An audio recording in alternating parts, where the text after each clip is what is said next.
Okay, let's dive into what is, without a doubt, the most precarious and audacious survival mission in human history. We're talking about a story that is part historical investigation, part high stakes study of human ingenuity. The stakes here literally stretch beyond our solar system, way out into the absolute unknown. So I want you to imagine the profound terror and, really, the sheer genius required for this. How exactly do you keep a 1970s computer alive, 13 billion miles from Earth? Engineers right here on the ground are fighting to keep a decaying, decades-old machine running in the pitch-black void of deep space.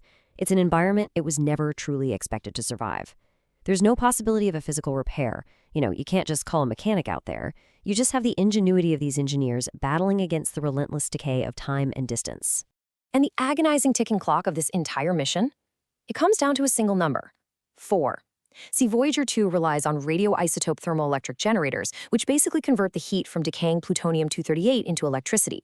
But that power source is fading fast. The spacecraft is losing about 4 watts of power every single year.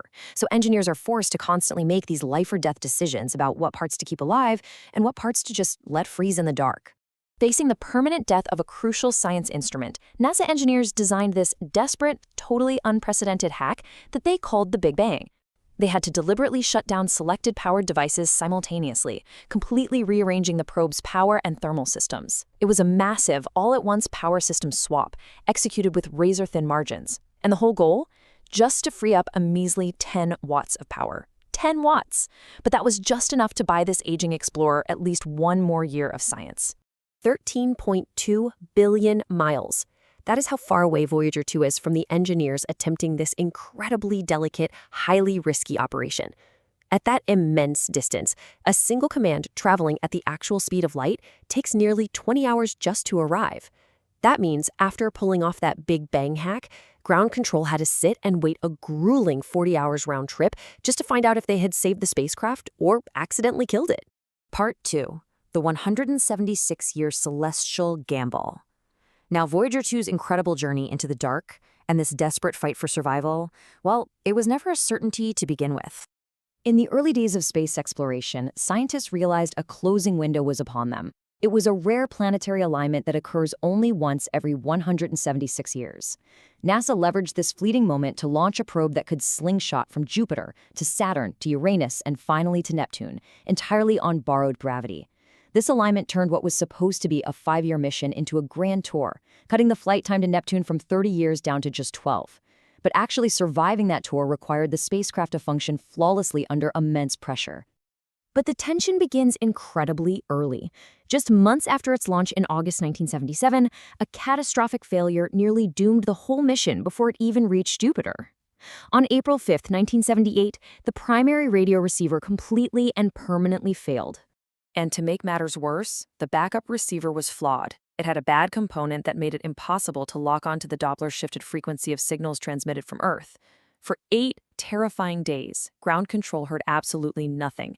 Millions of dollars and the dreams of exploring the outer solar system were seemingly lost to the void. Engineers were forced to blindly guess which radio frequencies the crippled probe might be able to hear, desperately compensating for the Doppler shift of a spacecraft hurtling away from them. They did ultimately regain contact, but it's really vital to remember what they were actually working with.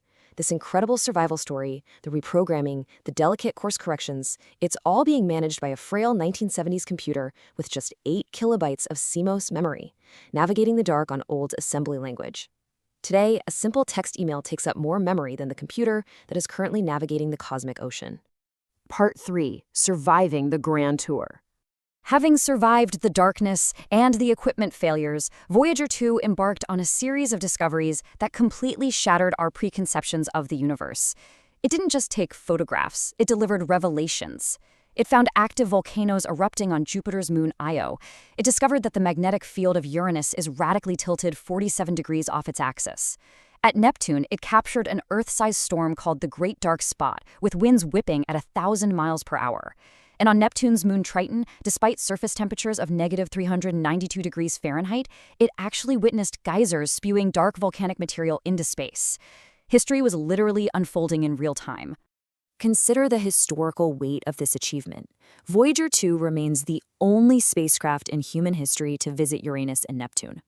Almost everything we fundamentally know about these two outer worlds comes from this single, aging machine's fleeting flybys back in the 1980s. Part 4. Crossing the cosmic shoreline. Decades after its final planetary flyby at Neptune in 1989, the mission morphed. It was no longer a grand tour of planets, it became a blind plunge into the interstellar void.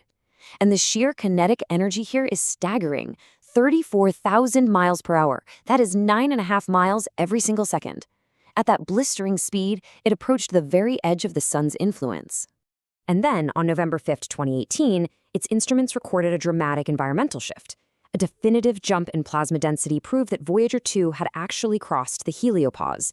It left the heliosphere, which is that protective bubble of hot, sparse plasma generated by our sun that shields us from most cosmic radiation, and sailed out into the cold, dense plasma of completely uncharted interstellar space. Humanity had officially touched the cosmic ocean. Part 5. A billion-year time capsule. As the remaining science instruments slowly power down to conserve those last few precious watts of electricity, Voyager 2 will ultimately transition into its final, most enduring role: humanity's ultimate monument. Bolted to its side is the Golden Record. It's this desperate, beautiful attempt to encapsulate the human experience for whoever or whatever might find it drifting in the dark. It contains greetings in 55 languages, 28 diverse musical tracks ranging from Bach to Chuck Berry, the sounds of whales and thunder, and 115 analog-encoded images of life on Earth, along with scientific playback instructions. It's basically a cosmic mixtape designed to last a billion years. But the most chilling detail isn't the music or the photos. It's the uranium-238 clock. NASA scientists electroplated an ultra-pure source of uranium onto the protective cover of the record. It functions as an engineering marvel, a built-in timer specifically designed to outlast the Earth itself. The amount they used is absolutely minuscule, just 0.00026 microcuries of radiation. But that tiny fraction is exactly enough. By measuring the radioactive decay of that specific patch of uranium, an alien civilization will be able to calculate precisely how long this golden bottle has been drifting in the cosmic ocean since it was launched. And it'll be drifting for a practically incomprehensible amount of time: 40,000 years.